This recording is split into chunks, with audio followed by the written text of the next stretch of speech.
afternoon, everybody. After lunch, got to stay awake. This is the, as you can see, the New York City Supportive Housing Task Force, nuts and bolts. This is that workshop. So we're going to start with introductions. I'll just start with myself. I'm Tony Hannigan, the Executive Director. What's that? I have that, thanks. Of CUCS, and I'm a member of the task force, and a co-chair of the Models Committee, which we're going to talk about a little bit. And if you were at the session this morning, you probably know more about me than you care to know, so I'll leave it at that. To my left is, let me just get my notes here, I know who she is though. Kristin Misner-Gutierrez.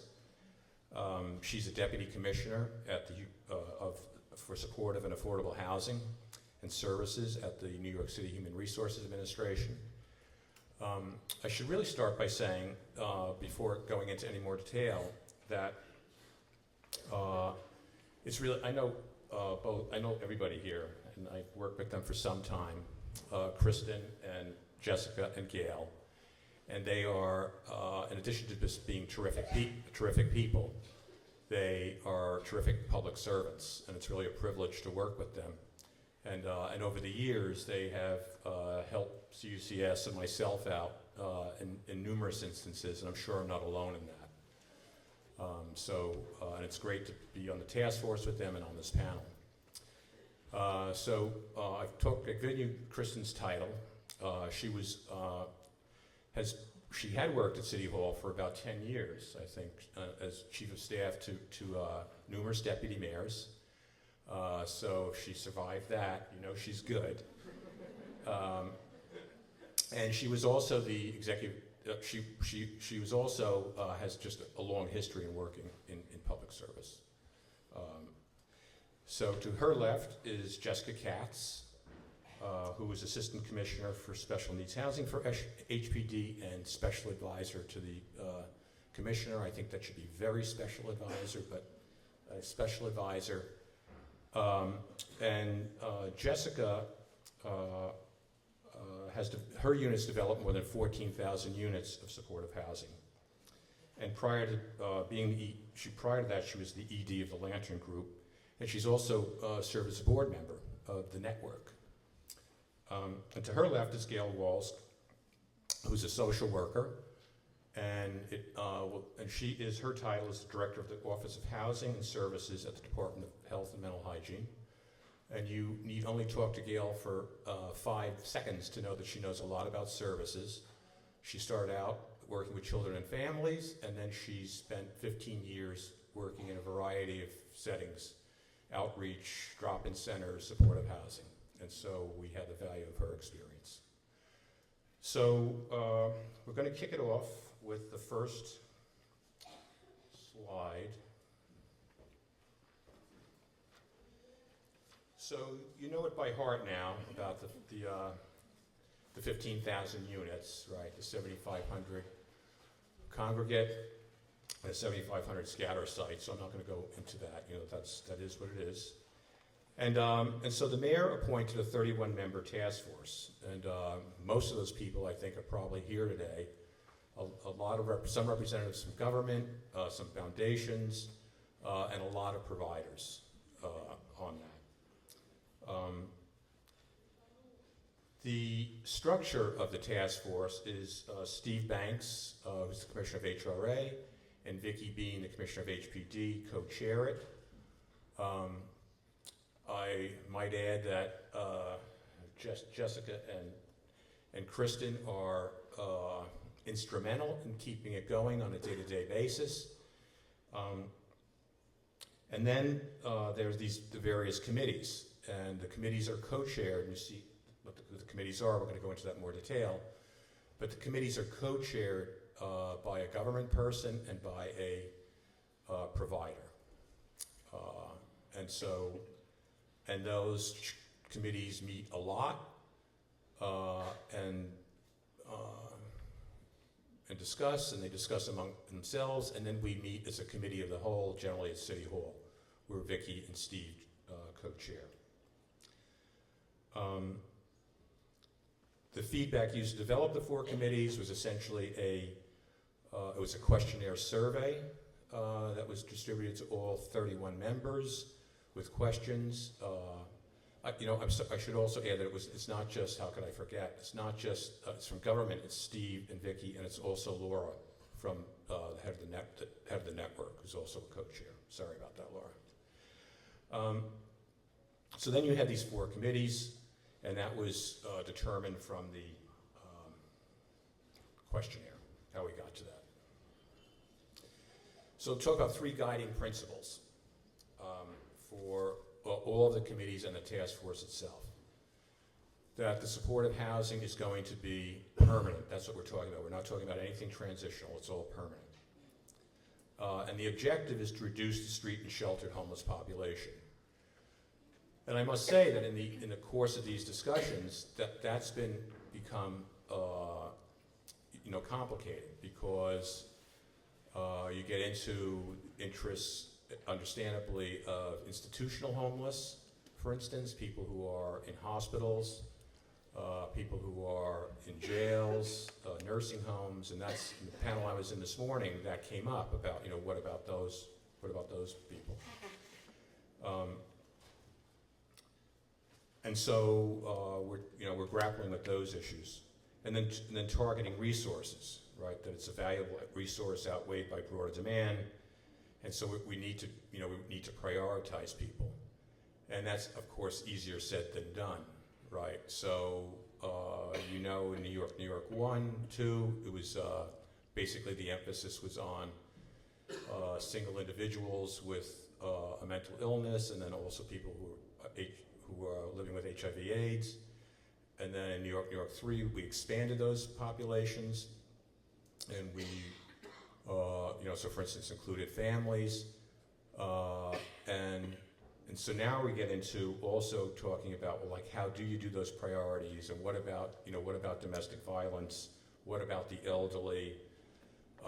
Groups that were, entities and people that were not really discussed in New York 3. So the committees are dealing with that. If I had my way, I'd love to get rid of this Pop A, Pop C, Pop Z thing, because I can't keep track of that, and it just sort of seems like a funny way to talk about people.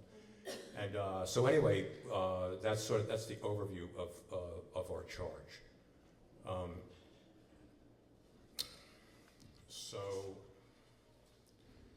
I'm going to switch to this slide. So what we're going to do is each of our panelists is going to talk a little bit about the slide, and then I'm going to ask them some questions about each slide after they finish their presentation, and we'll go through each of the slides. There's not too many, and then we're going to be opening it up to the floor for questions. So I think we're starting here with Kristin. Great. Thank you very much, Tony. As Tony mentioned, I am in a new position at HRA, which I'm very excited about. I'm thrilled to be here with Tony and Jessica and Gail and all the experts in the room who really were the creators and the founders of supportive housing. One of the things that we have discovered through our work group process has been that supportive housing works, and it's a really great and impressive model.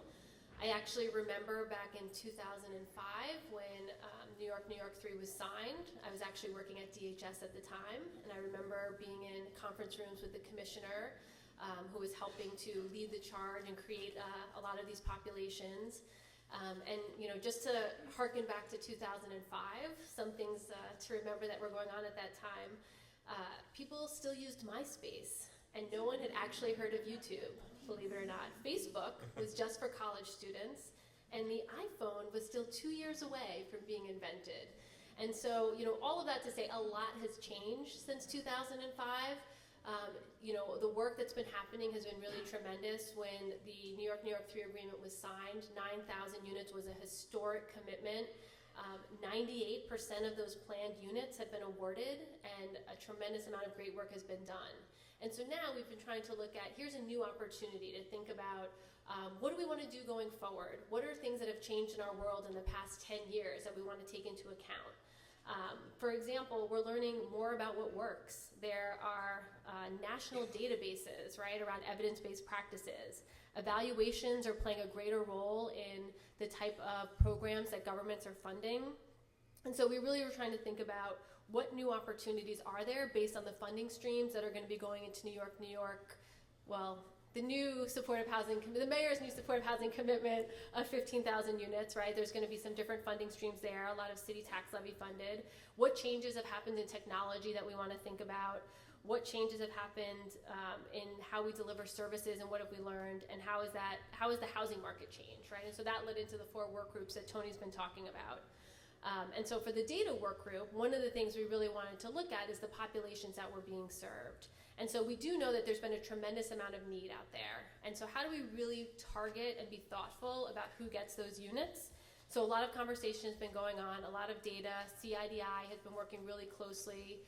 George Nashak is co-chairing that task force with CIDI. And we're trying to look at, who is in the homeless system? Who are the people that are chronic? And how many of them have actually applied for supportive housing? How many of them have received supportive housing? Is there more that needs to be done looking at the discrete population?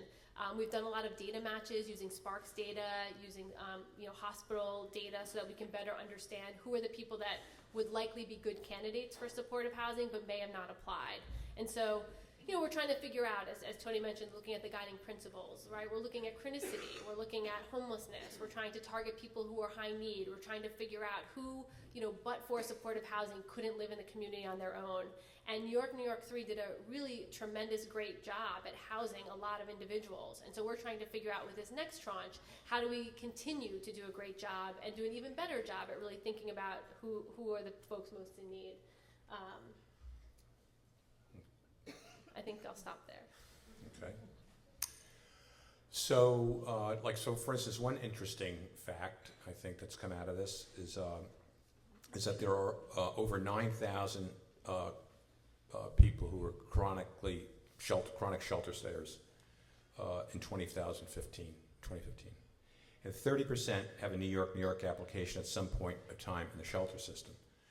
So that's 70% of the people who are chronic have not applied for shelter. Have not applied for housing through the process.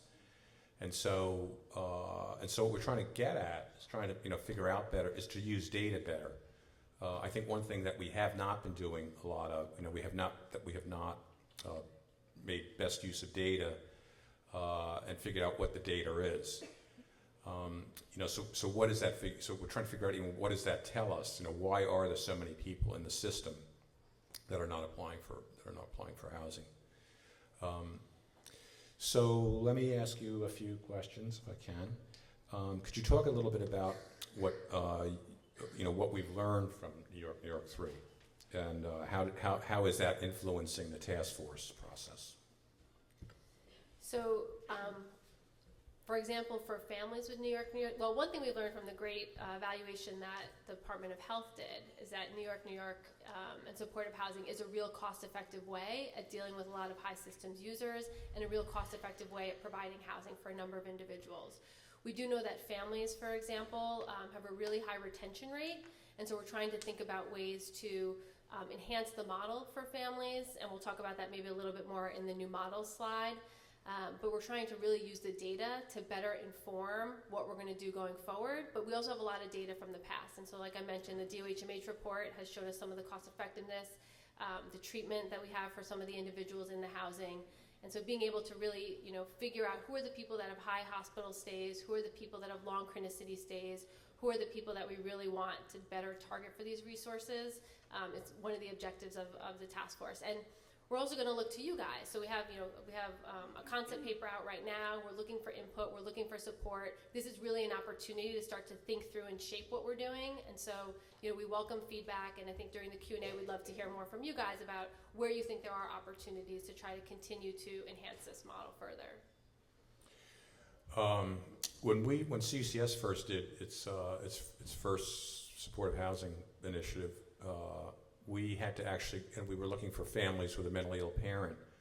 We actually had to go into the shelter system, the Tier 2 system, to find the families, because and this is years ago, but there's just so limited information about the families, even in terms of a parent's mental illness. And some of that was mentioned earlier today. Some of that's has to do with moms wanting to not have that glorious title of having some kind of mental illness because they fear having their children taken away, or of substance abuse. But there are other reasons behind it too, and some of those other reasons is that we're just not collecting that information. So, Jessica, if I could ask you, on the topic of families, do you think that there'll be additional capital for families? Sure. So under New York, as you know, there were very few family units, so it was really considered an experiment. So we did incorporate those into both the supportive housing loan program as well as HPD's other programs. I think it's safe to say that there'll be an expansion of the family model, that we're going to have to not just kind of do them as a few one-offs just as an experiment, but we're going to have to figure out a way to really incorporate those into our programs in a way that we haven't before. It's been primarily for singles before.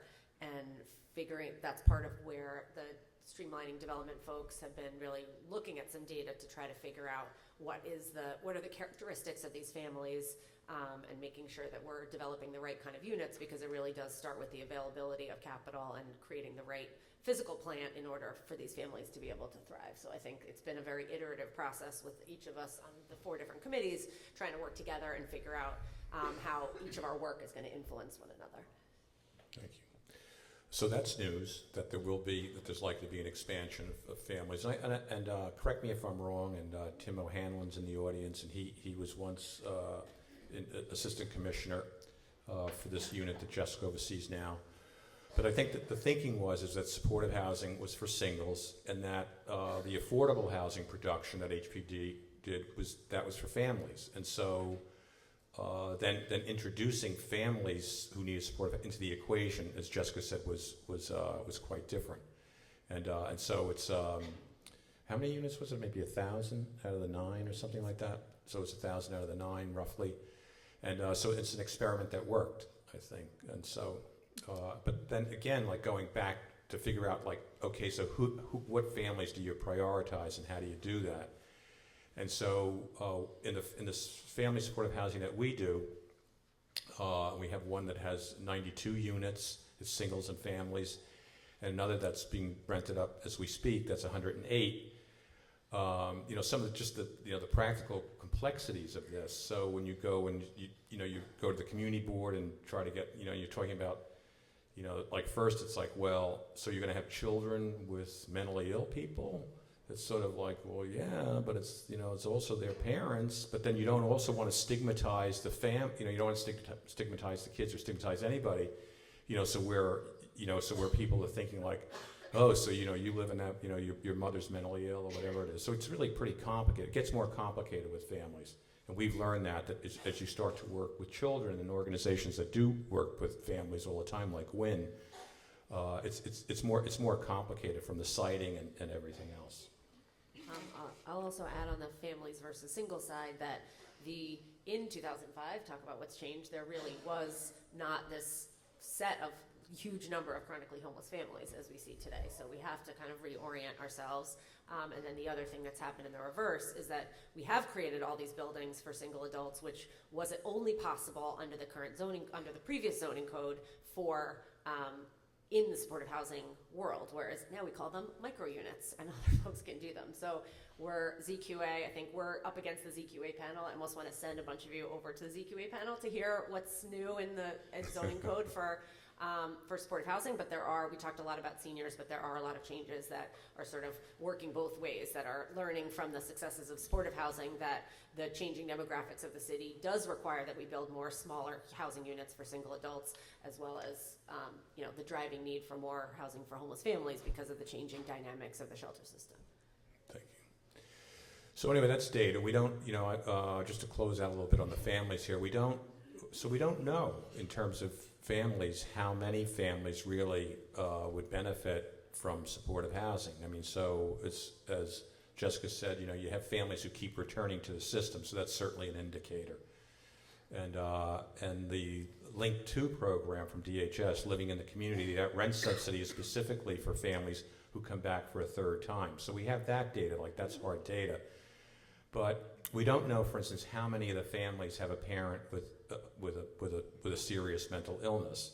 And so back in the early days, the studies, for instance, that Beth Shin did, said that the vast majority of families would get out of the system if you give them a rent subsidy. That's really what they need. And I think that, and if you can find the housing, I think that's still the case. So people kind of poo-pooed special needs among families. But there's a growing recognition, even as people talk anecdotally, that wait a minute, that's just not the case. We work with a lot of moms who have a serious mental illness, and so it's trying to get at that data and trying to prioritize. That's part of the challenge.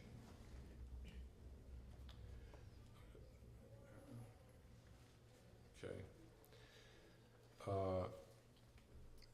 Is this one the right one here? Yes. So this is the current referral system, and I'm going to ask, it's called Homeless Joe, and I'm going to ask Gail Wolsk to talk about this, to explain this thing. Did you draw that, Gail? Part of the team, Jessica also part of the team that came up with this in 2013. There was a conference in Chicago of 100,000 homes, and at that point, local teams of government and providers came together to think about what are the obstacles and what do you really want to work on to move forward ending homelessness in your community. And what New York City looked at was the application process and really sat down and said, is it as complicated as we all think? And in about 2 hours it took to come up with this. It could take from the moment you outreach to somebody on the street, so really starting from zero, to somebody moving into their apartment, 314 days. If all processes move forward at not the worst case scenario, not the best case scenario, is really how we looked at that. And so from that meeting, the team came back here and started a streamlining process. So brought together providers and government to look at how do we streamline the 2010E process. And from that, there were changes that came out in 2015. At that point, the application and the paperwork that goes with the application was changed a little bit. Under DOHMH, the TB test that everybody had to have as part of the application was changed so that persons could get their TB test within 6 months of moving into the housing. So it was one obstacle that didn't have to occur. Also, at that point, there was clarity on the documentation. There were always lots of questions about what documents does somebody need to show their entitlement status, to show their nationality. All of that was clarified. Also, HPD started the process in which people could move in prior to the full PBV process being completed. So once they had their briefing and partial approval, there was processes if agencies wanted to do that. So there were some movements made. This then continued under Kristin in the mayor's office. It was a streamlining committee that continued through 2015 into really right before this very exciting process that we're in now. And that started talking about all of the different information that you're filling out on all the applications. So if it's a general population person, if it's somebody who has a mental illness or somebody has a substance use disorder, you're filling out various applications that have all the HPD information. What is that? How do we bring all that together? Started looking at that, started looking at some of the technical aspects of that. And is there a way to make that easier, to really automate that in some way? And those were the conversations that were going on, processes were starting to look at, and then the mayor put out this plan, and that's the major piece that we've taken all that, grown on that, and moved into the committee for referral process. And the recommendations that they're looking on are really moving forward from the work that's gone on for the last 3 years, starting with Joe. So in Joe's house now, hopefully, and doing well and in recovery. So, Poor Joe. maybe. Anybody else have comments on that slide? Okay. So I'm going to ask also Gail if she would address this slide as well. So streamlining the 2010E, that really is where we started. And some of the things that have been looked at and that are continuing to be looked at, and the committee is chaired by Brenda Rosen and Jennifer Kelly from DHS, Brenda Rosen from Breaking Ground, with various other providers in government, and Craig Retzlis from HRA, talking at how the Pac system can be used to automate things further. How Can you say what the Pac system is? I'm sorry? Can you just explain what the Pac system is for people who don't? So the Pac system, many of you are putting applications through that. That is the HRA system in which you electronically complete your 2010E. I don't know what PAC stands for, though. There might be somebody from HR. It stands for Placement, Assessment, and Client Tracking. Thank you. Oh, Craig. thank you. So really looking at how can that be used to access some of the documents needed for a person to move into housing quicker, or are there ways to really make those work better? And how can it work better with other systems such as CARES through DHS? And CARES is the DHS system for completing client information, kind of an electronic case management system. Also then, is there a way to streamline the Section 8 process? So that goes back to, can people move in at different levels of approval? Is there a way to have briefings come to people? So many times it's hard to get shelterees who are moving into housing to the briefings at the right time. How are there ways to make that more accessible, to make that easier? HPD has been a great partner in figuring out how do we do that. I believe that there's been a few pilots of moving people in prior. And then the issue that everybody knows of multiple definitions of homelessness. So the HUD definition and the city definition don't always align correctly. And you're receiving funding from many different funders. You need to meet that HUD criteria in order to receive that funding. How do we align the city definition to ensure, as Tony said, that we are really finding those people most in need, getting those people who really could not function in housing without the supportive services who meet the chronicity? Is there a way to have a second prioritization of a city definition if the HUD definition is just too close, so that it's impossible to move that forward? And then the other issue many programs have, is you have one unit and you have HUD money, you have DOHMH money, you have OMH money in the same building. If you're lucky. And how do you make all that work? How do you have a process that is not so loaded with all of these different things, looking at each unit differently? So what are the things that you can do? So the recommendations are thinking about, are there ways that the funding can be more aligned? So Kristin mentioned the concept paper. There's also a new addendum that has come out to the New York 3 DOHMH RFP that has population number 7. So we went away from letters. And population number 7 are persons with an SMI or an SUD who are chronic. And that rate structure is a little different. So there's funding for services and there's funding for operations as two separate. So that will meet some of those other needs. So I think there's been a lot of work in this community. So I noticed you used the word shelterees. I had never heard that word before. That must make you shelterers.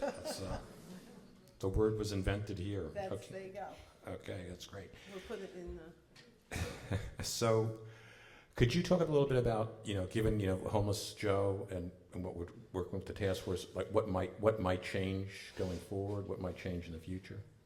Well, so there's also this process that some persons might be involved in for the coordinated assistance. So looking at setting up a system where all the applications can kind of come together and a person can be placed in the right housing at the right time that it has that opening.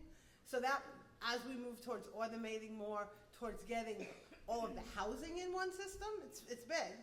You have to get all the housing in one system, you have to get all the applications in one system, That's really a lot of thought, a lot of planning is going towards that.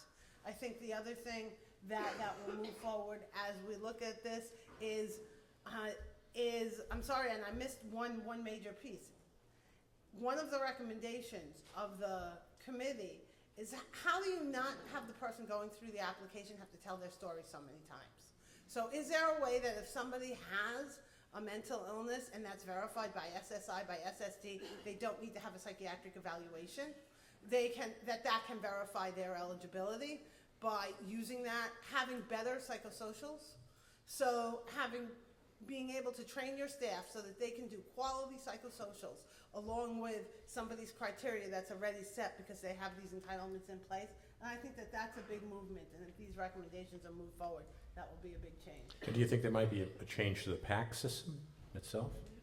Well, so maybe I'll jump in quickly there. Thank you. So, I'll say the philosophy going into this has been, what is the minimal amount of information needed to put together a real quality application and really identify the most pressing needs and the most in-need individuals? And that's been a tension, and it's been really hard because on one hand, providers want as much information as possible because it's easier for them to then house and really appropriately serve the person.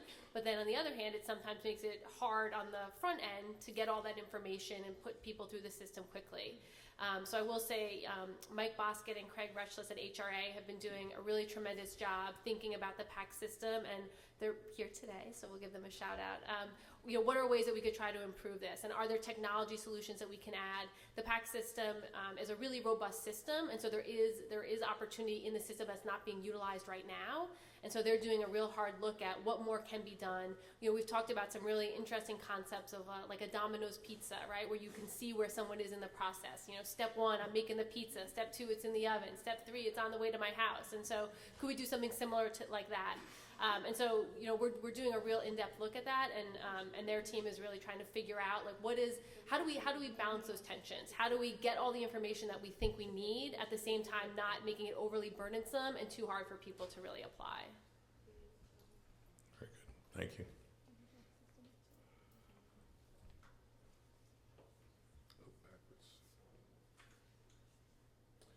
Okay, so this is on the Committee on Service Models, and I'm going to ask Kristin if she would address that. So I had the pleasure of co-chairing this committee with Tony, and so Thank you. basically just learned from his wisdom all of the different models that are out there and ways to try to improve it. And so the first step we did is really try to think about where are there opportunities to make changes, where are there opportunities to improve. And so one area that the committee came up with was really thinking about this idea of evidence-based practice. And so the outcome for supportive housing now, the main focus really is housing retention. And so we kind of, pushed the team to think about, is there more that we want to be looking for? Are there more opportunities here? Do we want to measure other outcomes besides just housing retention? I will say a lot of the feedback was, well, housing retention is the most important. And so we don't want to lose that. We absolutely want to continue to push on the housing retention side. But, as I mentioned earlier, there's a lot of evidence that's come out. There's a lot of focus now on evaluation, just in not only in the housing field, but just in the service delivery field across the country. And so we know a lot more about what works, and we know a lot more about where there are opportunities to continue to drive people towards outcomes and not just outputs. And so we're trying to think about, are there ways to really advance on that? We also talked about again, the needs of the family. And so as Jessica and Tony both mentioned, when we introduced families in 2005, it was an experiment. It really, there had been a thought that there really wasn't a ton of need on the family side, and they really did just need rental assistance. And now I think what we're learning is there is more opportunity to serve not just the head of the household, but if there's a partner, if there's children, that there's kind of more complexities that are involved in the families, and you really need to think about serving the family holistically, and not just the head of the household. And so we were talking about opportunities to do that. And then lastly, we know there's lots of changes in family size, and there's lots of changes in the need of the individual. And so how do you build a model that has flexibility? And we'll probably talk in a second about what some of the big barriers are to doing that. But, wouldn't it be great if, as somebody gets married, or if somebody has another child, right, that they can move units? And or if somebody goes from low service need to high service need, or vice versa, and they need to switch between scatter and congregate, that there'd be more opportunity to do that. So, we were visioning, right? We want to make, also to Tony's earlier point, like simplicity, right? Like we just want to like add some real simplicity to these processes that are very, very complicated. And does the city-funded units provide a unique opportunity that wasn't there before, because there is, a large portion of city tax levy into this that, can bring a flexibility that might not otherwise have existed. Thank you. So the evidence-based practices, I don't know your familiarity with those, but we started to use them at CUCS some years back, and I find them very useful. They're manualized. So for instance, what we call the technical term for it is illness self-management. We call it wellness self-management because it just plays better with people. But it's 36 classes. And people learn about their mental illness. It's based on sort of reinstilling hope with people. It talks about not the main way you identify yourself is through your mental illness. It talks to you about your medications, about how to talk to your doctor. And so an advantage to it from a management point of view is that everybody's playing from the same songbook, and people aren't just making it up, staff as they go along. So and there are various and it's better for the clients, right? And so another one is critical time intervention that you've probably heard of, and that started off. I remember when it got started, and that started off really as the thinking behind that is it's really based for people when they're coming from an institutional setting like a shelter or a hospital and going into housing. And the thinking is that in that sort of first 100 days of when a person is leaving an institution, they're really psyched, and they're ready for change. They might be like really eager to get a job or eager to do the things that they'd always been dreaming of because now in housing. So in that first period, it's like the honeymoon period, and you really kind of saturate them with case management services and other support services. So that's the idea behind critical time intervention, and that's all manualized. And there are a number of them: person-centered planning, which really goes to working from what the person wants as opposed to you really need to quit smoking kind of thing. And so that's what we've talked a lot about in the committee about the importance of evidence-based practices. And then how to use them in this current in this new iteration that we're talking about. So Kristin, do you see possible changes for families?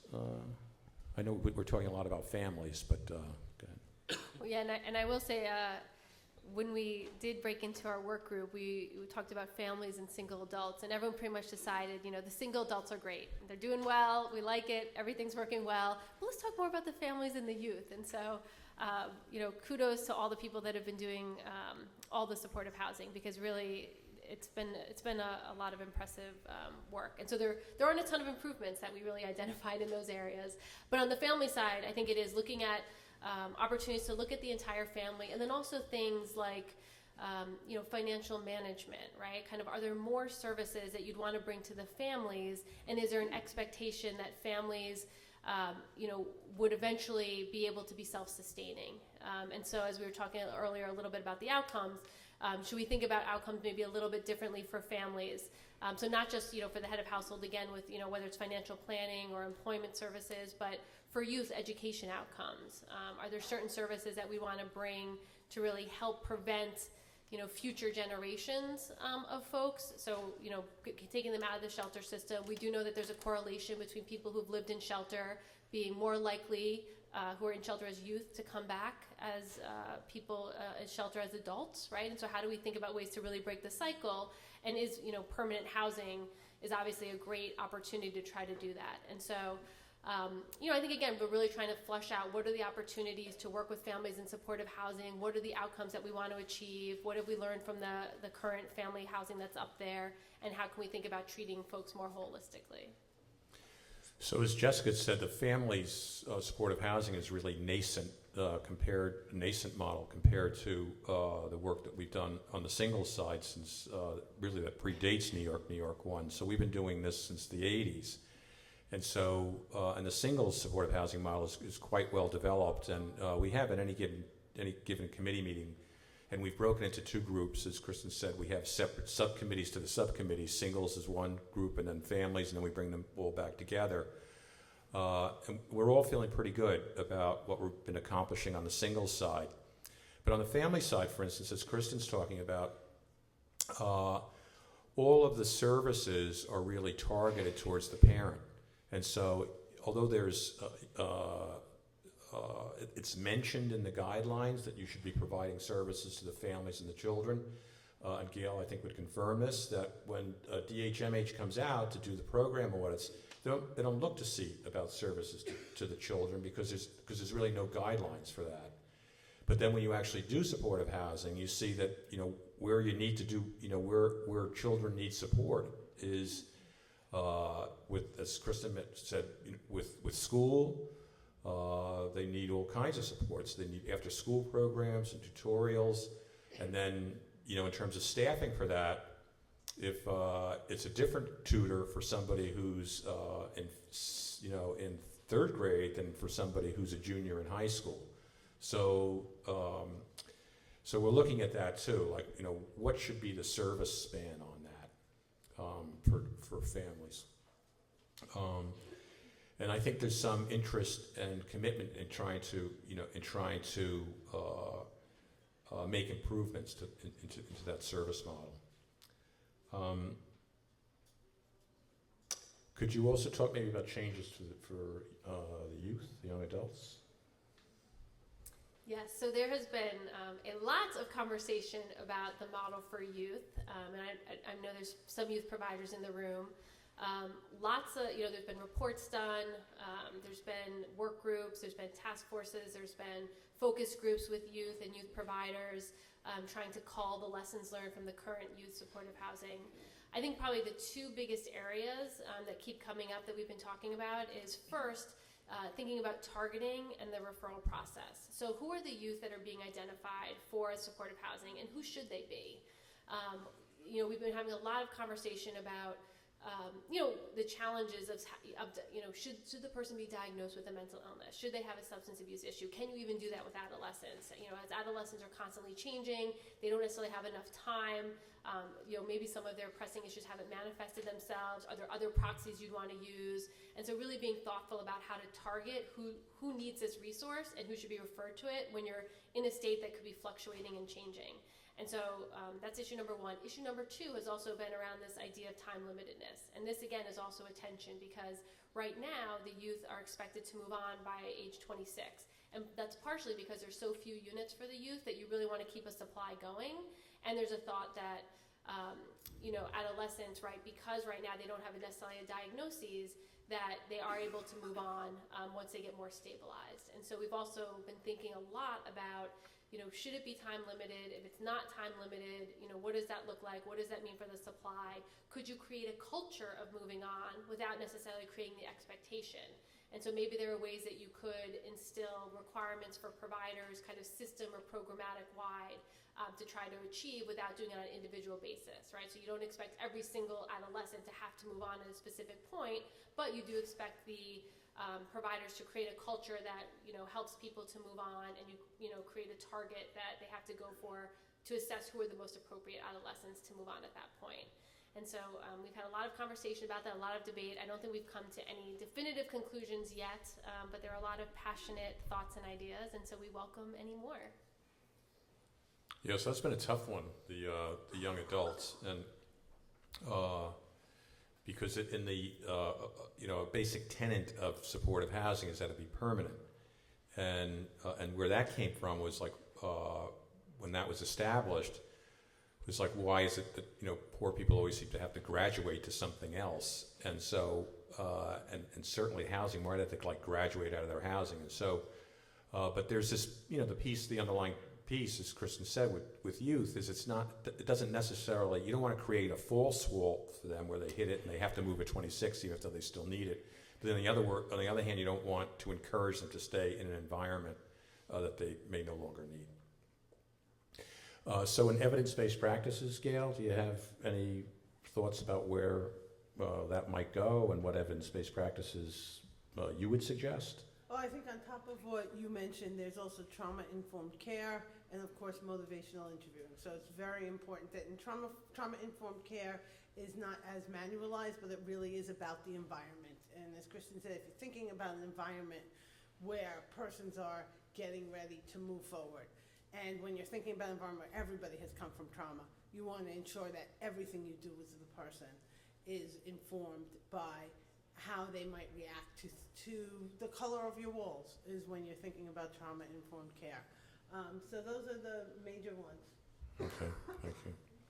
And on the topic of fluidity and flexibility, how might this work with the new 15,000 units? I asked that if anybody on the panel, but Kristin, you want to take a shot at that?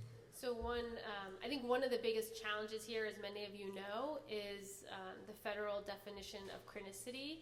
And so you have to be chronically homeless in order to access units that are funded with shelter plus care or any kind of federal dollars. And so that's been the biggest barrier. And so we've been trying to think about, will there be new units that are potentially not funded with federal dollars? Are there going to be units that will be funded solely with city dollars? If that's the case, is this an opportunity to create some of that flexibility in those units? And so, logistically how we would do that, we're still trying to think through it, but there's definitely a desire to do it. Again, I think the tenement of what we're really trying to do is streamline things, make them as simple as possible. We know that, all of you have patched together funding streams and tons of different requirements trying to make these housing developments work, and you've done a tremendous job at that. And so we see our job as really trying to ease some of that burden, if at all possible, knowing at the same time that funding is always scarce and it's a really precious resource. And so we're just trying to really be thoughtful about how to do that and try to create the opportunity if at all possible. Any other comments on that slide? Okay. So this is the last slide, and it goes to development and streamline development, and that, of course, I'm going to ask Jessica to. Hi, everybody. So the streamlining development work group is focused both on the congregate side of the world as well as the scattered site, each of which have a very different set of challenges. So I think in a real estate market like New York City, we're always going to have to build new housing if we really want to put a dent in our homeless crisis. At the same time, that, as all of you here know, takes a long time, so we are going to be turning to some scattered site apartments as well to be able to bring some of those online, and each of those have some different challenges and opportunities.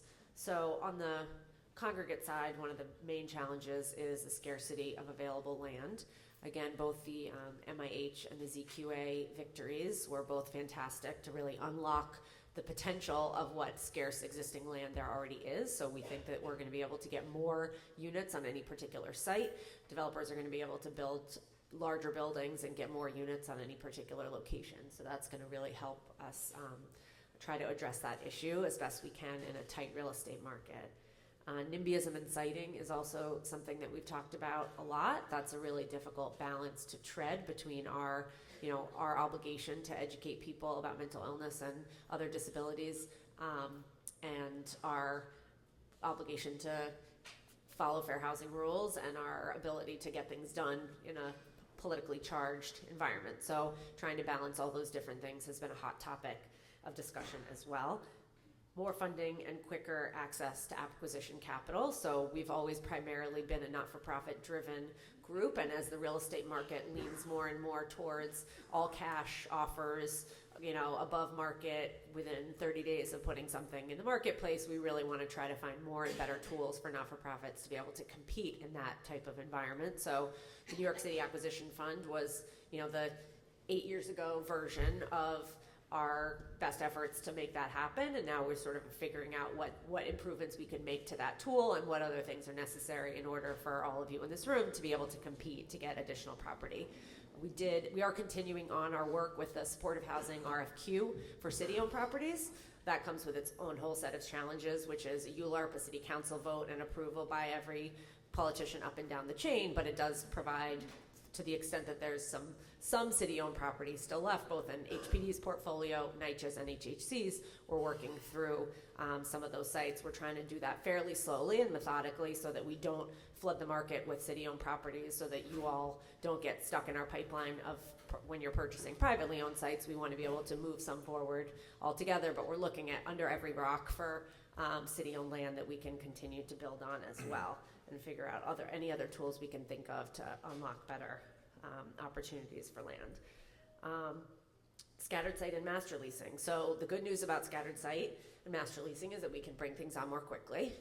The challenges of it are competing in a very tight real estate market, and quite frankly, what it does to the real estate market when we do take on those, what it does to the rent stabilized stock when we do take those units out of the rent stabilized world, and what happens when they get put back in. So one of the things that our work group is working on is a series of recommendations around both better access to units in the first place, but also when the supportive housing community leaves those units, really finding ways to make sure that those units get put back into the rent stabilized stock as they were meant to, and make sure that landlords aren't sort of using us to avoid rent stabilization rules as well.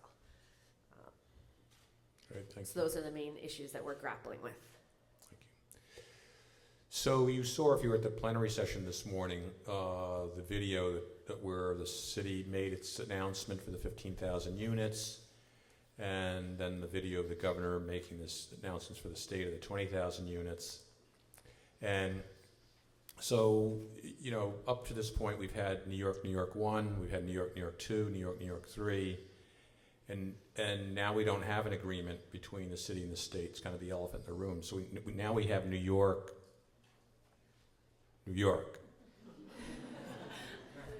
And so I just want to ask some questions about that. So do you see this, Jessica? I know it's a difficult question but do you see not having an agreement between the city and the state? How do you see that influencing development? I like New York.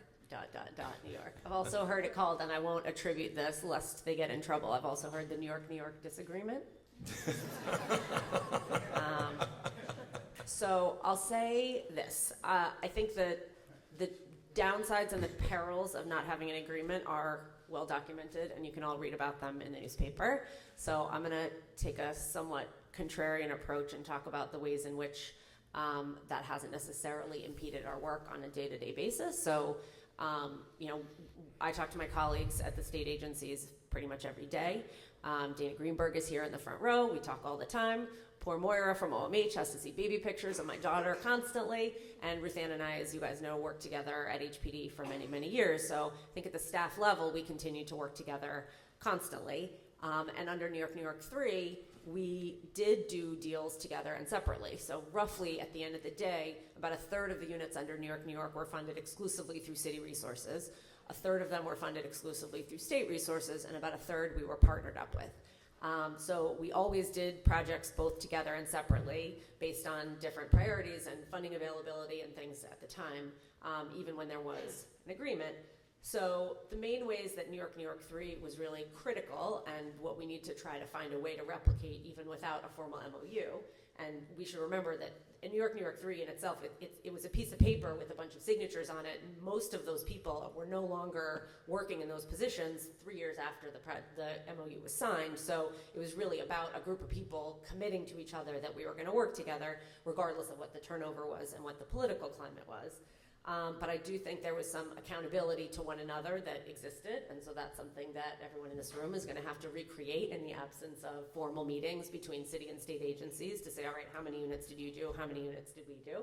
So we'll be tracking those separately at this point, but that doesn't necessarily, so we're going to have to do the math twice instead of just once. And then also tracking the units, tracking the pipeline, making sure that we're not running into each other at community board meetings at night. There are places where we're really going to have to find, alternative ways of making it work across the city and state agencies. But again, these are all colleagues. It's a very small world. There's 1,500 people in that room, but most of us know each other for a long time. So I think we'll be able to find ways to make it work either way. That said, we would very much like, there was a lot of benefits to having this MOU, and we would very much like to continue to have a more formal relationship on building these units in New York City. So, for instance, the building I mentioned that we're opening now, which you know well, it has HPD capital in it. It's got HDC, Housing Development Corporation, which is city. It's got HAP, which is state. It's got OMH, capital and service dollars, which is obviously state. So do you see are still being able to use state dollars in these city projects? Yeah, I don't see any reason. That continues to happen. It's been happening with or without the agreements. We've run out of New York 3 a couple of years ago, frankly, and we've been continuing to do business together jointly ever since. So the task force is obviously on its own not going to fix NIMBYism, but we've talked about the difficulty of finding sites, and that whole process can be pretty difficult, and sometimes can make a project go south. Any thoughts on the community approval process?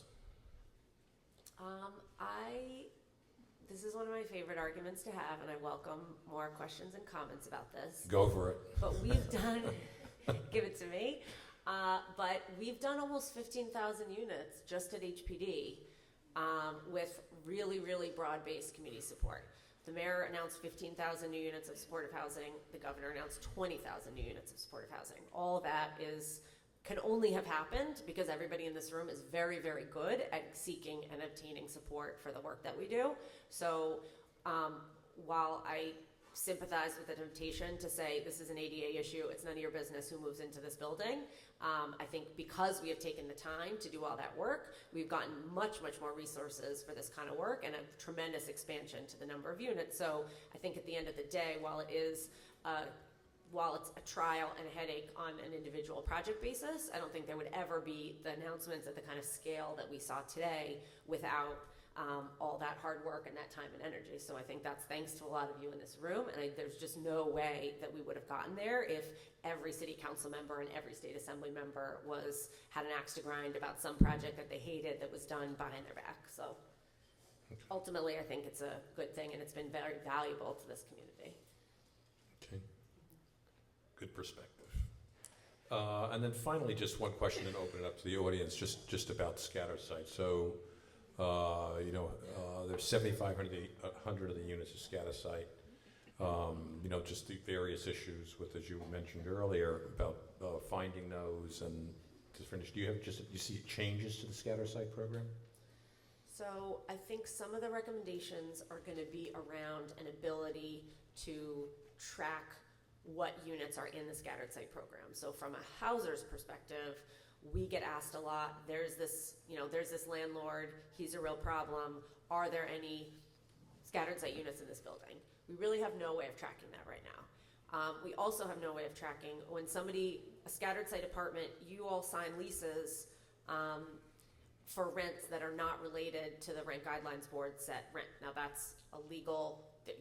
That's possible under the current set of rules, and it's probably, quite frankly, the reason why most landlords even bother to renting to any of us in this room in the first place. So that's been a huge boon to the supportive housing world. On the other hand, when you leave that apartment, that landlord is supposed to put that unit back into rent stabilization at the rent that they were required to rent to prior to you going in there, and where we don't have no way to really track that. The only way to track it is if the new tenant, after you leave, finds out what the rent stabilized rent was supposed to be before you ever got there, and then files a complaint. So that's not a system that's going to lend itself to a whole lot of accountability, and we think that that's distorting the housing market after the supportive housing units are gone. So I think some kind of better tracking system about what units all of you have tenants in the scattered site world, and making sure that the landlords know, that we know, that what their responsibilities are when you go and move out of those units. That may lead to less landlords kind of kicking you out of your units less frequently, because they know that when you do leave, they're going to have to rent to someone at the lower rent stabilization required rent. And at the very least, it will create better accountability and a better ability for enforcement once that unit comes back into rent stabilization. Thank you. So on the scatter site, it's just like a personal beef of mine, but I always like to see the lease in the tenant's name, because then it's really the tenant's apartment and it's not the organization's apartment. And we brought this upon ourselves, I think, because in the early days of this, you could get landlords to rent directly to tenants, and then some organizations started to do these, rent large swaths of apartments, and then the landlords realized that they were in this position that they could at least temporarily take it out of rent stabilization, and they could hike up the rents. And I've seen situations where organizations have defaulted on the rent, and then they put the tenant in jeopardy. The tenant was giving them their share of the money for rent, and then they didn't pay the rent. But the initial and original spirit of it was that it would be in the tenant's name, not in an organization's name. So it sort of like breaks my heart that that it went in that direction. But now it's so widely done, and some funders even require it now that it be in the organization's name. So I just like I said, I think personally that's unfortunate, but it's so widely practiced now. It's hard to, it's hard to get the cat back in the bag. So I don't know, maybe cats aren't supposed to be in bags, so with that, I just want to say, I'm going to open up to questions.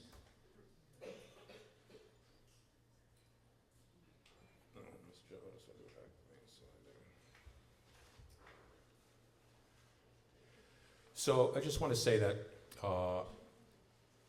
when the task force was first started, I wondered if it would, how useful it was going to be. And Commissioner Rubin made that comment in one of the morning panels that, government immediately goes to form a task force, an advisory group, and some of them are more useful than others. And so I went into it with an open mind, but I must say that I've been very impressed with what the task force has been, getting into, and really unpacking this, and really taking this as a juncture in the road to really study what we have done, where we've been making mistakes, and it's been very candid and forthright. And the people, it's a large group of people that have been invited to the task force. Kristin, our committee, for instance, it's really, when we pull the singles subcommittee together and the family subcommittee together, we have over 30 people in the room, so there's lots of input. We've not deflected any question. If you ask a question, we basically guarantee that we're gonna really sort of grapple with that. So I think it's a really good process. So with that, why don't we open it up? Okay, let me go right down the line here. Question I have, because I was hearing with interest of the whole issue of time limited and being able to then move somebody on and move someone else who needs the services in. How do you work that out in permanent housing where people have leases and it becomes a landlord-tenant issue in terms of someone having the rights to be in that apartment? Yeah, can people hear in the back what the question was? No. So Paul Feuerstein from Barrier Free Living was asked what, we talked about, for instance, on the youth, that housing being temporary, and how can you do temporary when they move into housing, they have a lease. So how can you, how do you upend that? Do you want me to? Yeah. So in the young adult housing, the expectation is that by the age of 26, the provider is working with that tenant to move into independent housing. The tenant has full rights. They can't be moved against their will. If the tenant at 26 is not moving forward, then the provider asks for an exemption, and they have a plan to move forward with that tenant and to help them move into the next level. And that it's meant to be intense services to help that tenant be ready to move forward. And there are tenants, so we spoke about the need for flexibility. There are young adults who really need support services after that age. And so we need to be able to have that flexibility to be able to move into the next level, to maybe have mixed housing. And that's where all these conversations are going. How do we really make this work better for all our tenants? Yes, that's a good question. So that's technically right. So people have leases, and so Kristin was talking about trying to create a culture of moving on. So somebody from our accounting office asked me, what is motivational interviewing? And I said, it's trying to get people to do things that they don't have to do. And so that's partly what, but technically, Paul, they wouldn't have to. Another question? Here, sir. Yes, questions are around scat site housing. It's around what, said? Around scat site housing,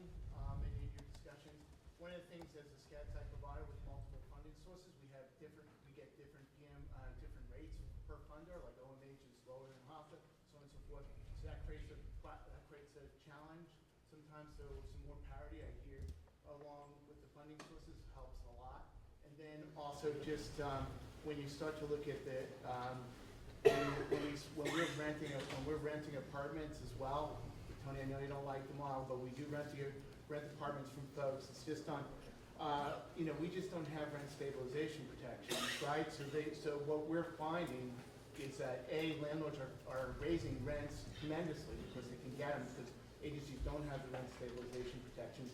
In addition, they're just requesting their units back. So simply just saying, I want my unit back, so we have no protection. So the question is whether or not anything would be done on that end, whether or not it's good or bad for the city. I'm not so sure, but as a SCAD site provider, to have some of those protections would be really good. And then also the programs are competing against one another. So you mentioned Link here, so as SCAD site providers are going out there trying to find apartments, one funding source might limit us by the fair market rent. One of our funders, on the HOPA side of things, they'll say you have to stay with your fair market rents, where other funders will say, that's not necessary, you don't have to. So we're struggling with, with that, with things like the FMR when we're renting apartments. We're also struggling against, people coming out of the shelter. They have the link incentive, whereas other programs do not. So we're all competing against one another. So those are my three comments. And then just like kind of the things on. Do you expect me to repeat this? over a drink tonight. But then I can't remember anybody's name. just a couple of things. Jessica, I know you talked about HCR doesn't know where what apartments are in the SCAD site system. It's like when we rent an apartment, we have to go down to see what the rent is. We have to go down to HCR with the lease itself, and then they'll tell us what the past rent was. In addition to even folks who are trying to get apartments in their own name, Tony, it's like they can get the lease, but they don't even know because they don't know because it has to be mailed to a location that they're not living at. You have to produce the lease. So getting HCR into this conversation is a really good thing. I mean, they need to be much more involved in this process and just get the cooperation. And then the last thing I would say to you is this on the SCAD side. I'm sorry, folks, but the last thing Want to come up here? the last thing I would like to say to you is that in addition to on the SCAD side is that we run a very, very tenuous kind of relationship with landlords. And with that being said, is that sometimes it's the fault of the client who's in the apartment and sometimes not their fault. They allow squatters into the apartment. And then we have absolutely no control over those folks. So what I would suggest as a recommendation is that close relationship with housing court to allow there to be quicker evictions. Once an agency is able to prove that they have a lease, that they move this process through the housing court. And the reason why that's important, A, it's a huge cost to SCAD site providers. B, is it makes landlords happier and more interested in renting apartments to us in the future. It helps us. It helps us tremendously to be able to do that. And then the third thing that I would say about that is that I think that people just don't. I think that people just think that they can do whatever they want, and it kind of puts some control back into the process. So I recommend that we get involved with housing court justice, talk to them much with housing court attorneys and judges, and talk to them more about what the SCAD site supportive housing program is all about. Sorry. No, it's quite all right. What's your name and where are you from? Mike Earhart from Canada. Mike Earhart from Canada. So just to sum it, I'm not going to repeat the whole thing, but basically it was about scatter site housing and some of the issues with scatter site housing. So for instance, different funders have different rates. OMH has one rate, Link's another rate, HASA has another rate. So what about that? We're going to try to take that on. The issue that I had mentioned, this issue with you take it, you rent a whole bunch of apartments an organization does, it's in their name, and then the landlord starts doing these rent hikes because it's outside of rent stabilization. Can we do something about that? the complexities of leases with HCR, the complexity of getting that, what the actual cost of the lease is. And then finally, talking about when you put somebody in a scatter site apartment and they're difficult tenants and they bring other people in, squatters and so forth, the legal process for an eviction can take really a long time, and then you damage the relationship with that landlord. And can there be an expedited process of some kind for eviction, and recommending that there be some better tie-in to legal services? Did I do that justice? Yes, you did. Thank you. Okay, so how about you? How about you, Jessica?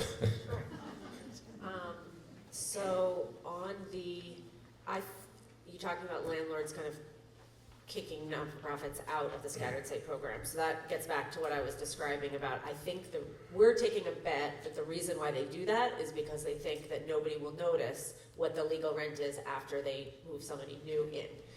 So if we have better tracking of that system, then they'll be less likely to do so, because the rents that they can charge the next person are far lower than what you're able to provide in the first place. So we're hoping that that can solve a piece of it.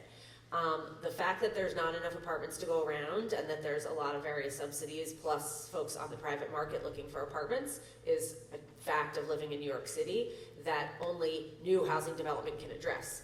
But the reason why we're not doing exclusively new housing development is because then it will be somewhere between 2 and 4 years before we do any units at all. So that's a real balance. The advantage of scattered site is, despite the tightness of the market, there still are many scattered site units that are being rented. So we're going to do a mix, because we know that at the end of the day we need more housing, but that's going to take a long time. We don't want to do nothing in the meantime. So we're going to try to not let the perfect be the enemy of the good, and move forward on both fronts so we can have some units come along quicker with some of the challenges that you mentioned, as well as doing new construction of affordable housing that many of you in the room will own and operate and have for the life of the building. So that's why we've combined both of those things and to have this two-pronged strategy, because we know that each of those options has a challenge to it.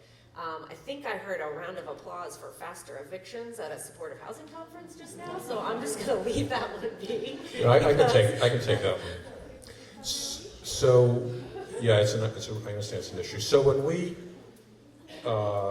originally, when you have the original some of the original supportive housing models, it was a conscious decision to really advocate that people had leases, and that the only way that you could evict them was through the court. Because up until that point, so for instance, in a community residence, and that was really the only option that people had, if you were, had a serious mental illness and you needed housing, you had a community residence, and you were expected to leave, of course, and you had no lease, and you really lived there at the whim sometimes of the social workers. And if they felt that you were non-compliant, they could kick you out. And then we saw all these tenants evicted en masse in the 80s from the SROs, and so we really advocated for people to have leases. And there were days, right, and when we were doing this, when we'd have some pretty difficult tenants, and it was like, whoa, careful what you wish for, because there were difficult tenants, and you wish that you could just, wish them out of there, but you couldn't. And in the end, we thought it was the right thing to do. And so, and I still think it is. And then I would also say that, a housing court, when I back in the day, would do community organizing and bring tenants who were being evicted illegally from SRO hotels. I couldn't believe the way housing court works. It's like, whoa, this is worse than motor vehicles. It's so, in terms of the slow process, tenants getting frustrated, leaving. Most tenants don't have representation, so it's stacked on the side of the landlord. And one of the things that Commissioner Banks talked about in the earlier session is that when you bring lawyers in to the picture, that you can really, on the issue of prevention, that you can really, you really slow down the number of people who are coming in. So the question becomes, where would those people go? And so on a day-to-day basis, I completely hear you, and I think that's what people are nodding. Like when you have some really difficult tenants, you wish that you could just wish them out of there. But it is for the benefit of the many that people have leases, and that they have to go through the same court process that everybody else does. So, and even though it's the few who, have that diagnosis of pain in the ass, and so. Let me just clarify. We do have some tenants that sometimes create a lot of problems, and I do wish that they would be out of the program because it makes it very difficult, our relationship with the landlord. But what I did say is that they're squatters. What I'm talking about is that it is a real issue for scat site providers when people take over permits that we have no relationship with. I understand. That we then, once we are able to prove in court that apartment belongs to us and that we had an agreement with somebody else, that process goes much quicker. We go 4 to 6 months to evict somebody at a cost of probably $2,000 or so to evict them. So the problem is, from our perspective, is this. It's that we're getting the landlord angry when we're trying to maintain a good relationship with them so they'll rent more to us and we say, supportive housing's good, Right. we're here. And then at the same time, there's a huge cost to us for this process. And then they're just in the apartment, we have absolutely no control. And it just is counterintuitive to what we are trying to do with the folks. Okay. And the funding source doesn't get anything for their $2,000. Right. They lose money. They lose the $2,000 and they lose all the rent that's paid. So that's a good point about. I mean, they're all good points, but it's not something I don't believe that we really talked about at the task force. One thing that we will do is we will bring your recommendations back to the task force, and at least so we will have a conversation about it. But I think your point about there needing to be some budget for a legal fund, because that's just the reality, I think it's a very good point. Any other questions in the back? Keep going.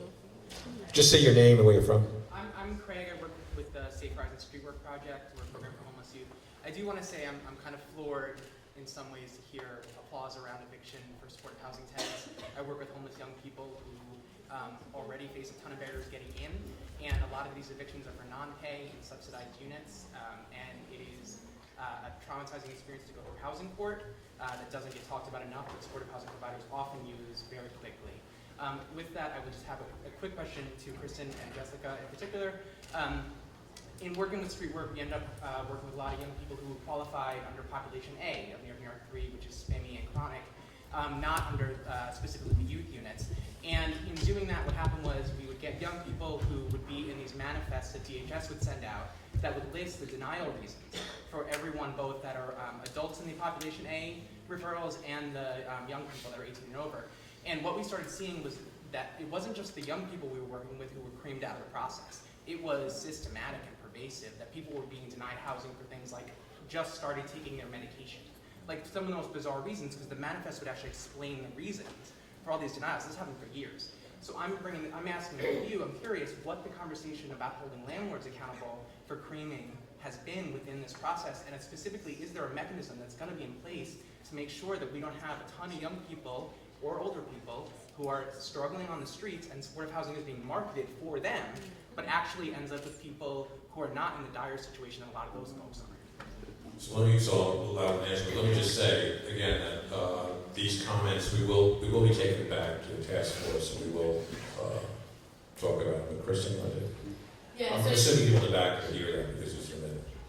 So I think there's two things that we've been talking about related to that. So first, there is a 3-in-1 rule, right? So there's the expectation, and when you say landlords, I assume you're talking about the supportive housing providers, right? So the supportive housing providers may be rejecting some of the youth for various reasons. But there is an expectation that they get 3 referrals and they have to take one of those 3. And so part of that is to try to address some of those issues. The other thing we're really thinking about, as we mentioned when we talked about the guiding principles, is can we do a better job of identifying the very high-need clients? And so, for example, we're hoping to be able to create a system and a model that can, say, here are the top 100 most highest need vulnerable individuals, and if we're going to be able to really refer those top 100, they're all going to be similarly situated. And maybe none of them are taking their medication, and the providers are going to have to pick among that pool, right? And so I think we're hoping there'll be less of an ability to say, here's all the really, really, really low need clients, and every 3 that we send you, there's always going to be 1 or 2 of the really, really low need, and you can always pick that one person, but that we can really really be strategic and thoughtful about directing people in a more thoughtful way. Great. Gentleman up front here. Doug James, CUCS. Oh, great. I'd like to comment on Jessica.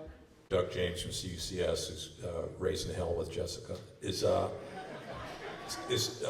talking about the community siting process that he thinks that is a good perspective about that communities having to talk about this and discuss it, and you have to work with them.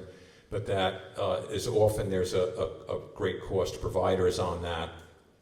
And is there anything about, and it always doesn't work, and is there any conversation about streamlining that process? Sure. So, thanks, Doug. No, really. So I think we've heard a lot.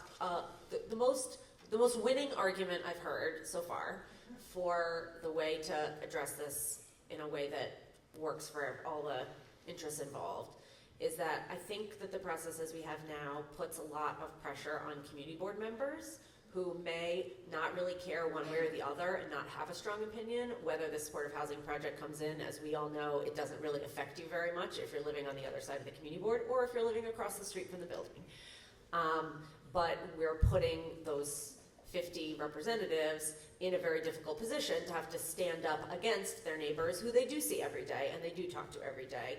And we're not necessarily getting, and as we all know, it's only the folks that are very strongly opposed who come to the meetings, right? If you could count all the people who looked at the flyer and said, I don't really care, I'm not going to go to that meeting, we would have win every single time. So I think taking better notice of the ways in which we're, calling the question in a way that creates controversy as opposed to tamps it down, I think is something that we really need to take a look at. So is having the community board take a vote always the most representative way to gauge community support? And are we putting pressure on folks to affirmatively say yes when we should be really looking for is some other way to take people's temperature of whether we're not going to get a lot of backlash? That's a little harder to do, right? An up and down vote is sort of the cleanest way to know how people are feeling about things. But I do think that I think it's a good argument that we're putting undue pressure on community board members to stand up against the angriest and the most vocal of their neighbors, which wasn't our intention. Our intention is to get a feel for whether or not there's going to be a ton of backlash. Sometimes the process creates its own backlash because we're calling the question in a way that if we had just sort of floated by, the project may have gone by unnoticed. Now that's very retail, neighborhood by neighborhood. It's a much more difficult thing to kind of describe what the policy is, written down on my term sheet. But I do think it's been a very good point, and I think it's something that we want to talk about more. Thank you. It was very informative. Sir, right here. Yeah, I'm Arturo. I'll speak loud. Hopefully you can hear me. Arturo Bendixson from Chicago. Yes. I'm visiting your wonderful conference here. Have the task force looked into flexible rental subsidy pools like LA County is using? They're using county healthcare tax dollars to create 10,000 new units. The flexible pool allows you to go above the FMR, allows you to pay up to 2 months rent before the client actually moves in to hold the unit. A number of flexible things that really move the process of housing much quicker. Have you looked at all into that or other similar flexible subsidy pools? So we're talking about flexible rental pools and the advantages of that, and it's used in other localities around the states, like you can pay more than the FMR and so forth. So I think, the 15,000 units is the expectation is we're not going to be able to rely on Section 8 for those units. So it is going to be a city-funded program. We are going to try to model it as closely as we can to the Section 8 program, which we run already, but try to kind of take away the more challenging parts and keep the parts that are systematic, if that makes sense.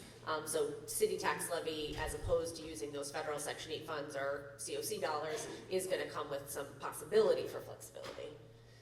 This is 2 minutes to 3. Time for one more question. Right here. Wait, let me take one of the... Right. Good. So the question was regarded adult families, and it also regarded children of families, and any assessment of the children's needs and any kind of relationship with the Department of Education. So on your first part around data around assessing children and needs, What the task force has been doing now is looking at the data we have on the families in shelter and the needs of the children. The families that have moved out into supportive housing, we are not collecting a ton of data on the families that are currently living in supportive housing and what the educational needs are of their children. And so I think as part of this conversation, as part of this work, we're trying to understand who are the individuals right now, who are the families that are going to be moving into supportive housing, and what are generally the needs of those families, and is there going to be an ability to try to add services to treat some of them. And incorporated in that, again, is this idea of an assessment, right? So right now we assess the head of the household, but there are children who also may have, whether it's mental health issues or, post-traumatic stress, or, they just have, other presenting challenges, especially those that have been in and out of foster care. So we're also talking about, are there ways to incorporate an assessment of the children in the work that's going to be happening in the family units. And then I will say that ACS and DYCD have both been participating on this task force, and so we've been having a lot of conversations with them about the needs of youth in foster care, youth exiting foster care, and the supports that are happening in the community. And I think our hope is to try to build a model that would work more closely with DOE. So I said that was the last question, but there are questions in the back, yes, because I don't want to be accused of ignoring the people in the back. So make this the last question. Great. Kristin, you and I have spoken, but I'm curious we do a lot of work around what we're calling the medically homeless, people who are high utilizers but don't necessarily meet the existing criteria for supportive housing, but are in and out of hospitals. So I'm wondering if that's been discussed as a potential priority for the new units, and also about considering length of stays in hospitals towards demonstrating someone's homelessness. So yes, this has been brought up. There are some strong advocates on the task force who are serving people who are coming in and out of hospitals, and folks who may have certain lengths of stay, right, that aren't necessarily counted. And this runs against the same challenge that we have on the flexibility, which is those folks are not necessarily defined as chronically homeless, right, based on the HUD definition. So I think what we've been trying to think about, again, is if there are new opportunities that are going to be, that aren't going to require any HUD funding or any federal dollars in it, are there opportunities to think about chronicity or homelessness in a different way, right? And even somebody who's currently in supportive housing, they're no longer homeless, so they no longer can apply to another unit elsewhere. And so those conversations have been happening. There's not an easy answer or an easy solution, but there are champions that have been trying to raise it, and so we've been considering it. Okay, so it's a wrap. So thank you, everybody, for participating.